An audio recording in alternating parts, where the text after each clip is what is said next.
আমার শাশুড়ি মায়েরা যারা আছেন, প্রথমে শাশুড়ি দিয়ে শুরু করি। আমার মাইকের আওয়াজ যে ঘরগুলোতে যায়, আমার শাশুড়ি মাদেরকে বলবো, বউদের উপর অত্যাচার করবেন না।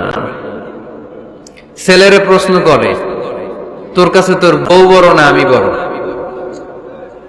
আছে না নাই? এটা একটা প্রশ্ন হইল, তোর বউ বড় না আমি বড়? দুইজনেই বড়। তো এক ছেলে সুন্দর উত্তর দিচ্ছে, আমার কাছে ভালো লাগছে উত্তরটা শুনে। শাশুড়ি আম্মা জানারা যারা আছেন, বৌমার সাথে খারাপ আচরণ করবেন না মেহরবানি করে।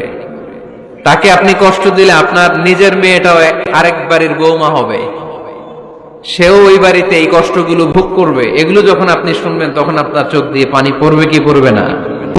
পড়বে। এবার আসেন বৌমার কথা বলি।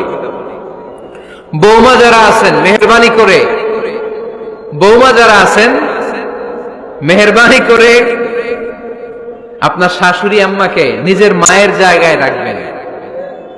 আপনার বাড়ি ছেড়ে নতুন বাড়িতে আসছেন, তো এটাই তো আপনার বাড়ি। আপনার মা রেখে দিয়ে নতুন মা পাইছেন, এটাই তো আপনার মা।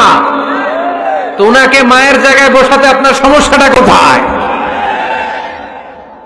বৌমারা খেয়াল রাখবেন, আপনি আপনার শাশুড়ির সাথে যে আচরণটা করতেছেন, আপনার শেষ বয়সে আপনার ছেলের বিয়ে দেওয়ার পরে যে বৌমাটা আসবে, ওই আচরণই আপনাকে ফিরিয়ে দিবে। The nature has its own return. প্রকৃতির একটা মাইর আছে, এটা শেষ মাইর, এটা শেষ খেলা। প্রকৃতির খেলা বড় খেলা। আপনি আপনার শাশুড়ির সাথে যে আচরণ করবেন, আপনার শেষ বয়সে আপনি একদিন শাশুড়ি হবেন, এটা মাথায় রাখবেন। ওই আচরণই আপনি ফিরে পাবেন। আওয়াজ করে বলতে হবে, ঠিক কিনা?